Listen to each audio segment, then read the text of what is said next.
All right. Just put a fresh chew in. We're live. We're live. We're live. We are so live. Episode 3. Episode Trace. Episode 3. This is it right here. This is the money maker. This is where all the shits and giggles come in and everything falls apart. We got a long way to go, dude. We got a long way to go. We can edit this. I don't care. But no editing. That's one thing about I feel like we should do. You want to be raw? Raw. All right, we're raw then. No editing. Just press record and get it. Let's do it. We're trying to work on some. We're working out the kinks here. Stuff. But what we're doing is we are going to be talking about on this episode what we're doing for our next hunt. How are we preparing ourselves for our next hunt? What are we looking for? What are we bringing in? Setup, all of that. So, your next hunt, Connor, what are you going to be doing? So, I probably won't be able to get out. I might be able to get out on Saturday a little bit. Which is tomorrow. What's tomorrow? The 3rd? Tomorrow's the 2nd. The 2nd? Tomorrow's the 2nd. November the 2nd. I might be able to get out in the afternoon. But if I don't get out tomorrow, I definitely will be getting out on the 8th. And I'll be hunting the 8th through the 16th. So I'm really excited about that. Anyway, I'm like a squirrel, man, in the woods. I'm wandering. I'm always trying to find, even though I hunt private land. And, private land, it's the same every time you go to hunt it. There's always things to find out, always things to key in on, something that might have changed, something that might be a little bit different. So I'm always looking for different spots, but mainly I'm definitely going to be trying to stick close to a bedding area or even a, like a staging up type area. Close to bedding. I'm not really going to be looking too much into fields or feeding. Acorns, definitely. Maybe in the afternoon it'll change. Maybe try to get on a field or something. But I'm really trying to key in on those spots where they're moving and they're safe. Because in the middle of the day, I don't see the deer coming out in the middle of the field and having fun in the middle of the day. No, not around here. No. Not around here. No, you don't get that. A lot of pressure. So I'm definitely looking for. We have a lot of swamps. We have a lot of swamp bottoms where I'm hunting, so I'm definitely keying in on those transition lines, how they use the swamp to travel from bedding to food, whether it be a cornfield or whatnot, but I'm not looking at the cornfield in general. I have found a couple scrape lines, couple main lines that I think a nice buck is traveling. Just because I find a scrape doesn't mean I'm necessarily going to set up on it, but if I do find, like a scrape and have another type of shine that I know the deer have been in there, whether broken acorn caps or just trails, footprints, whatever it be.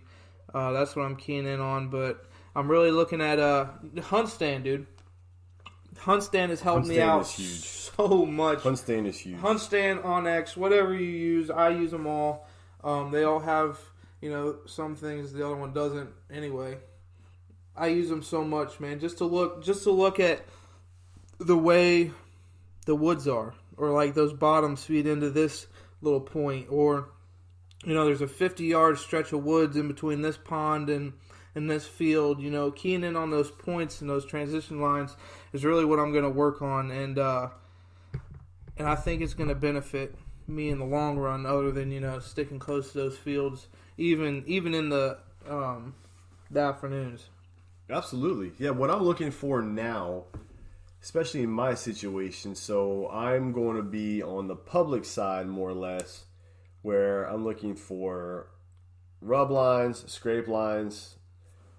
Dude, hunt stand's amazing because you're able to mark exactly what is what and where. Mm-hmm. For instance, I have a rub line 30 yards from my stand. You can put blood on there. Anything you want. Anything. Yep. So I was able to track this deer's path. And it's the same deer. It's got to be the same deer because literally every 25, 30, somewhere like 40 stretched out, but it's semi-consistent. you'll have a scrape, you'll have a rub, and then you'll have like 2 scrapes back and forth. This guy, you could literally see his path walking into it. So that's what I'm keying in on tomorrow. That's what I'm keying in on this week.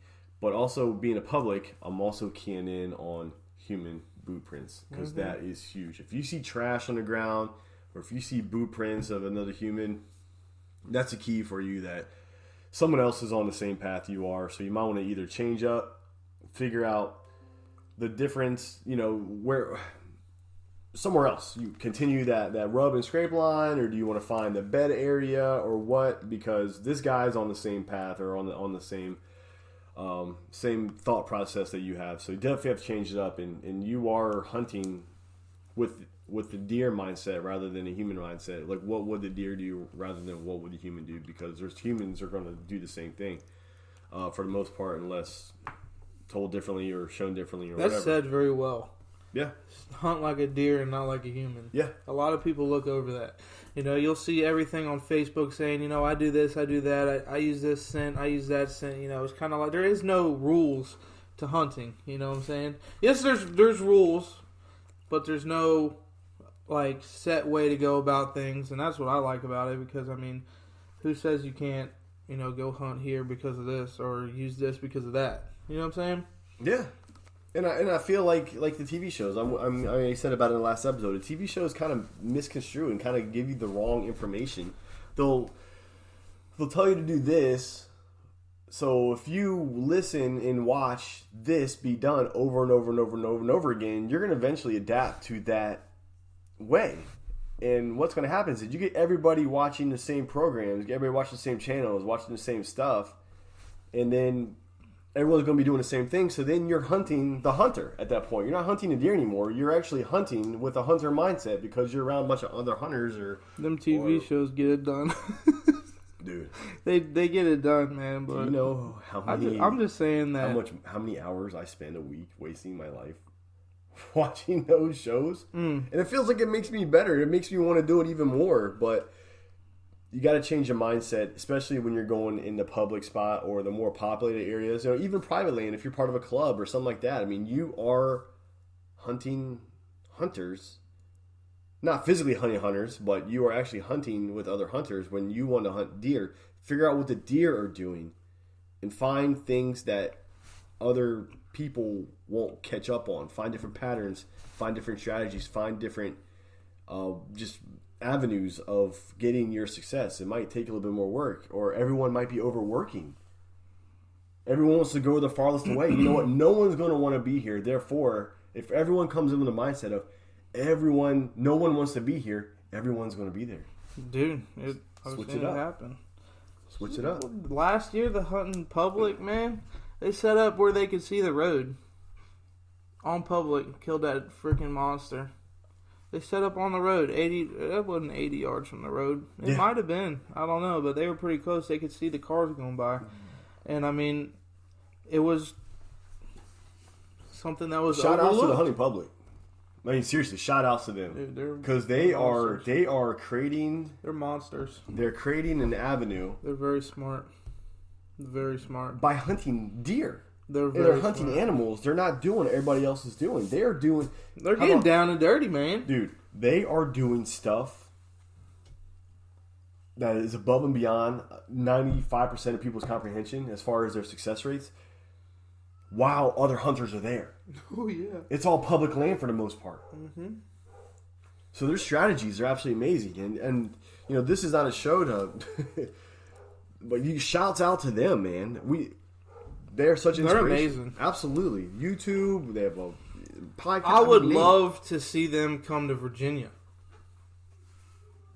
and get it done. Dude, they do the turkey tour, they do the deer tour, they do these things. Turkey's way different in Virginia. I am not going to put turkey past Virginia at all. Virginia is one hell of a state to turkey hunt in, at least for where I'm at. I agree. Oh my gosh. I agree. I about pissed myself when the turkey came up to me. Dude, that's a different story. I didn't even get the shot off, but just yeah. But yeah, we'll have another turkey episode later on in this show. But no, this show is just preparing. what we're going to be doing, what you will be doing. We want to hear from you as well. We're on social media. We're actually live right now on the... We live, baby. We live. At _hunt_podcast on Instagram. We are actually live right now. So, guys, check in. Seriously. Check in. So, all right. So, you're going in on your next trip. You'll be looking for sign, figuring out their patterns. You have a couple set stands in, and you're also thinking about you're not against going mobile. No. You can't be. No. You can't be. And I think I'm going to get it done with my bow, but I'm definitely not worried about going mobile with a muzzleloader by any means. By any means. But I'm going to be a nomad.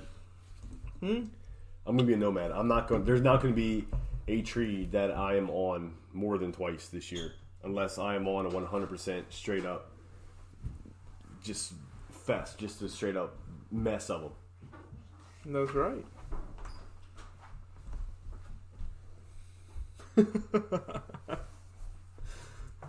Yeah. So I mean, it's amazing. That's not a bad way to look at it either. You can't. But I feel like if you can get into your spot quietly and where the deer aren't really going to be, you can keep your, where your scent's going to be away from the deer where you think they're going to be. I think that you can hunt there multiple times. Yes. You're exactly right. But the scenario that a lot of us run into is that a lot of times when, all right, you'll catch a lot of hunters who just walk in the woods and they might as well have pots and pans hanging off their belt. Dude, yeah, that drives me insane, really. What's that going to do? I always try to get in and out of my stand as quietly as I can. Sometimes you do mess up. Yeah, you do. You slip up. Sometimes, I'm not perfect. I'm not going to lose any sleep over it either. But, I do try to get in and out of my stand. No, but when you're hunting a populated place as far as humans, like I said, we hunt Northern Virginia for the most part. It makes a difference. You have to. It makes a huge difference. I never used to think that way. I always used to just walk to my stand like I'm walking down the street, Like I'm not a hunter. Like I'm just walking in my tree stand. And this year I've actually gone to, slowing it down a little bit, watching where I step, taking a couple seconds before, I move any further. And it's helped a whole lot. I've gotten my stand before and there was deer, just a couple yards away. And I'm like, dude, I just got here. Yeah. It's like, it makes a difference. As soon as the lights turn on, you're like, holy smokes, the deer's sitting right there. It's probably been there for the longest time. You check the camera and it's been there for 15 minutes. The deer I shot opening day, man. I didn't even have my bow off the ground. I was pulling it up the tree and I looked up and there she was. Standing right there. Yeah, just that's it. minding her own business, not knowing I was even there. And it was definitely an eye opener. So important. Being stealthy is so important. My mindset going in, especially when I first started, was I would hunt the mornings. I used to always be, my first couple hunts would always be in the afternoon. 1,000%. Reason being, I know what the hell I'm doing. I know where I'm walking. I can see, me get up the stand. I can see everything, and the visuals there. When I get down, I can, I can use the process of elimination at that point. Getting down, you do the exact hunt opposite. Stand, dude. Yeah, dude. I get on a hunt stand. And I know exactly where you're going. I mark my track. Dude, I can find stuff now at night, and you have no idea. And you look up, and you're at your stand, and then you're like, holy smokes. And then you get up, and then it becomes second nature. I love it. It's such a good tool. When you were younger, this is an honest question. When you were younger, and you go in the woods in the morning, did you used to think the animals were like watching you? Mm-hmm. I still do. I do too. I mean, I'm not scared or nothing, but I get pretty shook sometimes. When I was like 14 years old, first time hunting, there was a couple things where I was like, whoa, I'm 2 years I'm ago. a little nervous right now. 2 years ago. 2 years ago. Dude, that's why you hold the 40 on you. I got the Glock. Well, you can't because you're in a park. Or can you? No. I mean, you can. You have your concealed. I have my concealed. Yeah, you can. I don't know the rules. Dude. Well, private land, me, I'm packing. I'm packing, and I'm dude. sure a lot of listeners are as well. It's crazy.